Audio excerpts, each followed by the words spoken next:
پنکی ایک ایسا نام ہے جو پاکستان میں مختلف حوالوں سے جانا اور پہچانا جاتا ہے. آج کل جس پنکی کی بات ہو رہی ہے میرے خیال سے ہم فوکس اسی پر رکھیں گے. پنکیز کا ذکر تو اس سے پہلے بھی بہت سے حوالوں سے آ چکا ہے, چاہے وہ سیاست ہے, چاہے وہ کسی ایک بڑے لیڈر کے گھرانے کی باتیں ہیں, ان کی کیا کارروائیاں رہی ہیں, انہوں نے کیا کیا ہے, اس کے اوپر میرے خیال سے کسی اور وقت بحث کی جائے گی. آج کل جس پنکی کا تذکرہ ہے وہ زیادہ اہم ہے. پنکی جن کا اصل نام انمول ہے, انہوں نے جو انکشافات کیے ہیں, آدمی کی عقل دنگ رہ جاتی ہے کہ پاکستان جیسے ملک میں ایک اتنا بڑا مافیا چلایا جا رہا تھا اور کسی کو اس کی بھنک بھی نہیں پڑتی.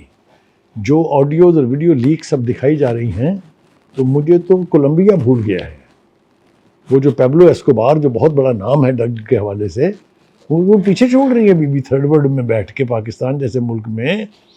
جس طریقے سے انہوں نے اپنے بزنس کو چلایا ہے, جتنا بڑا ان کا نیٹ ورک ہے, اس کے بارے میں کسی نے کوئی اندازہ نہیں لگایا ہے. خود اپنی زبان سے وہ آپ کو بیان کرتے دکھائی دیتی ہیں. انہوں نے تو یہاں تک کہہ دیا کہ میرے ساتھ اگر کچھ ہو جائے تو گھبرانے کی بات نہیں ہے, کوئی نہ کوئی میرا مرد دوست جو ہے وہ واپس آ جائے گا آپ کو اسی نمبر سے, اور اگر نہیں تو پھر یہ ایک دوسرا نمبر بھی آپ کے پاس موجود ہے. اس ملک میں ایک خاتون اتنی مارکۃ الآراء کارروائی کر سکتی ہے, یہ اب عقل مشکل سے تسلیم کرنے کے لیے تیار تھی. لیکن جب ان کی ہسٹری شیٹ آپ دیکھتے ہیں تو آپ کو پتہ چلے کہ وہ ابتدا سے ہی بہت نڈر بھی رہی ہیں. وہ ایک دفعہ گرفتار ہو گئی تھی لاہور میں, اور ان کے بھائی نے ہی ان کے نام کی نشاندہی کی تھی, تو وہ پولیس کے اوپر اپنی کار چڑھا کے فرار ہو گئی تھی یہاں سے. یہ تھا ان کا آغاز. اس کے بعد وہ کراچی, اور کراچی میں انہوں نے کیا کیا کیا ہے اس کے حوالے سے میں دو باتیں بہت اہم کرنا چاہتا ہوں. اور یہ ہے کہ ان کے جو کچھ بھی اقبالی بیان آئیں گے, یا جو کچھ بھی وہ تفتیش کے دوران کہے اور بتائے, وہ اس کی تشہیر ہونی چاہیے, تاکہ کیسے یہ مافیا پنپتا ہے پاکستان میں, کون کون اس کے پیچھے اس کے اسپانسرز ہیں, ان سب کا پتہ چلنا چاہیے. اس مافیا نے اب تک کتنے جوان لڑکے اور لڑکیوں کا کیریئر تباہ کیا ہوگا, کتنوں کو اس ڈرگ کا عادی بنا کے انہوں نے ان کی زندگیوں کے ساتھ کھلواڑ کیا ہوگا, یہ تو ابھی دیکھنا باقی ہے. وہ خود یہ کہہ رہی ہیں کہ ان کا اپنا کیریئر سسٹم جو تھا اس کے اندر بھی جوان لڑکیاں اور لڑکے جو ہیں وہ استعمال کیے جاتے تھے, جو یہ سب ڈرگ جو ہے متعلقہ لوگوں تک پہنچاتے تھے.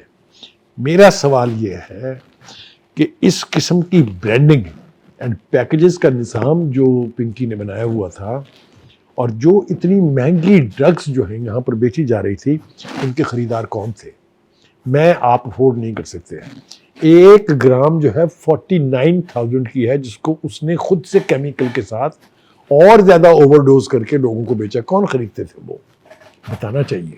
کون اس کے سپانسرز ہیں, کون اس کو سپورٹ کرتے ہیں, کس طرح وہ اب تک اتھارٹی کے پنجے سے بچی رہی ہیں, کس طریقے سے وہ اتنے واشگاف الفاظ میں پولیس کی تصدیق کرتے دکھائی دیتی ہیں کہ وہ تمہارے اندر اگر کیپیسٹی ہے تو مجھے پکڑ کے دیکھو, تم بڈھے ہو جاؤ گے, تمہاری ٹانگیں قبر میں لٹک جائیں گی, لیکن تم مجھے میرے طرف انگلی بھی نہیں اٹھا سکتے. یہ باتیں پوری دنیا سن رہی ہے, دیکھ رہی ہے. کیا یہ بہت سیریس اسپرشنز ہماری پولیس اور ہمارے دیگر اداروں پر نہیں ہے؟ نارکوٹک کے ادارے ہیں, وہ آج سے یہ کام نہیں کر رہی, پتہ نہیں کتنے سال سے یہ کام کر رہی ہے. لیکن جو دوسری بات میں نے کہنی تھی وہ انتہائی دکھ کے ساتھ, افسوس کے ساتھ میں کہہ رہا ہوں کہ اتنے بڑے مافیا چلانے والے کا اس ملک میں کوئی بال بیکا نہیں کر سکتا. میں وثوق سے یہ کہہ رہا ہوں کہ یہ پنکی جو ہے یہ جلد جیل سے باہر آ جائے گی. پھر وہ اتنی شدومت کے ساتھ یہ کام جاری کرے گی. کہاں جا کے بیس ہوگی؟ وہ یورپ میں بیٹھے گی کہ مڈل ایسٹ میں بیٹھے گی کہ جا کے امریکہ میں بیٹھے گی. پھر وہ جو نظام چلائے گی اس کے بارے میں تو سوچ کے بھی ڈر لگتا ہے.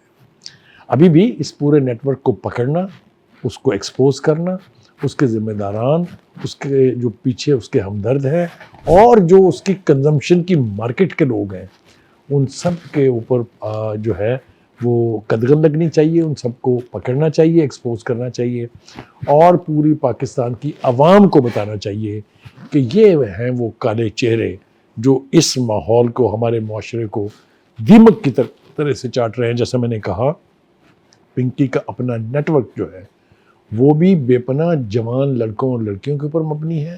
جو ان کے کنزیومرز ہیں یہ بھی بڑے بڑے لوگ جو ہمارے جاگیردار کہہ لیں یا ہمارے بڑے بڑے بزنس مین جو ہیں، ان کی اولاد جو ہے وہ چونکہ ڈرگ کی عادی ہوتی ہے. اور اسی طرح سے اس کا ایک اور خوفناک اسپیکٹ یہ ہے کہ جو تعلیمی اداروں تک ان لوگوں کو رسائی ہوتی ہے جہاں جا کے وہ یہ ڈرگز بیچتے ہیں، یہ چھوٹا معاملہ نہیں ہے. اس کے اوپر ہم نے دیکھا کہ سینٹ نے رپورٹ طلب کر لی ہے، یہ کافی نہیں ہے. یہ وہ چیزیں ہیں کہ آپ نے ایک سب انسپیکٹر کو معطل کر دیا، آپ نے 3 چھوٹے عہدیداروں کو ان کے خلاف کیس بنا دیا. اس سے کچھ نہیں ہونا، یہ سب کچھ اس معاملے کو ہش اپ کرنے کی حرکتیں ہوتی ہیں. اس کے اوپر بہت سیریس اپروچ کے ساتھ لوگوں کو چاہیے کہ اس فتنے کو یہیں پر دفن کر دینے کے لیے جتنی بھی میکسیمم کارروائی ہو سکتی ہے وہ ہو. لیکن چونکہ ہمارے عدلیہ کے سسٹم میں، ہمارے پولیس کے سسٹم میں، ہمارے نارکو سے ریلیٹڈ اداروں میں بلیک شیپس ہیں، اس لیے کہ اس قسم کے لوگ، پنکی جیسے لوگ جو ہیں وہ پنپ رہے ہیں اور کوئی ان کے اوپر ہاتھ ڈالنے کے لیے تیار نہیں ہے. یہ سلسلہ کب تک جاری رہے گا؟ پاکستانی قوم کب تک ایسے لوگوں کے ہاتھوں تباہی کے دہانے تک پہنچتی رہے گی؟ میں وثوق سے کہتا ہوں کہ اگر اس کے خلاف یہ ایکشن حتمی نہ ہوا تو ایک نہیں، پتہ نہیں اس ملک کے اندر کتنی پنکیز پیدا ہوں گی. کیونکہ یہ پنکی کے جو کچھ بیانات ہمارے سامنے آئے ہیں، جو کچھ ہم تک پہنچ سکا ہے، اس سے تو یہ پتہ چلتا ہے کہ پتہ نہیں کب سے وہ یہ نیٹ ورک چلا رہی ہیں، کہاں تک اس کی رسائی ہے، کہاں تک اس کا یہ نیٹ ورک جو ہے وہ ایکسیسیبل ہے، کہاں تک لوگ جو ہیں اس تباہی سے دوچار ہو رہے ہیں جو پنکی کا مافیا جو ہے اس ملک کے ساتھ کھلواڑ کر رہا ہے. لیکن ہمیں زیادہ انتظار نہیں کرنا چاہیے. اگر یہ معاملہ عدالتوں کے حصے چڑھ گیا کہ ایک مقدمہ درج کر کے آپ نے کیس کو عدالت میں بھیج دیا، سب کچھ ہش اپ ہو جائے گا اور کوئی پوچھنے والا آپ کو نہیں ملے گا. لوگ بھول جائیں گے. ہم نا بہت فرگیٹفل نیشن ہے، ہم بھول جاتے ہیں. میں 85 کیسز آپ کو ایسے ریکال کر سکتا ہوں جن کی بڑی ہائپ کریٹ کی گئی تھی، لیکن مڑ کے پلٹ کے کسی نے نہیں پوچھا کہ کیا ہوا. ابھی بہت سارے نام اس حوالے سے لیے جا سکتے ہیں. میں اس وقت فوکس کرنا چاہتا ہوں پنکی کو. پنکی کے اپنے کنفیشنل سٹیٹمنٹ اتنے کافی ہیں اس کو سزا دینے کے لیے، اور ایسی کڑی سزا دینے کے لیے جو دوسروں کے لیے باعث عبرت ہو. اپنے جوان بچے بچیوں کا مستقبل بچانے کے لیے، اس ملک کو ڈرگ کی لعنت سے محفوظ رکھنے کے لیے پنکی جیسے لوگوں کا کلا کما کرنا جو ہے that should be our priority number 1. Last but not the least، اگر پنکی جیسے لوگوں کو اس وقت ہم نے چیلنج نہ کیا، اگر ہم نے اس وقت وہ راست اقدام نہ کیا جس کی کہ بہت ضرورت ہے، تو میں آپ سے ایک بار پھر کہہ رہا ہوں، 1 نہیں 10 نہیں 20 نہیں 50 پنکیاں پیدا ہوں گی اس ملک میں.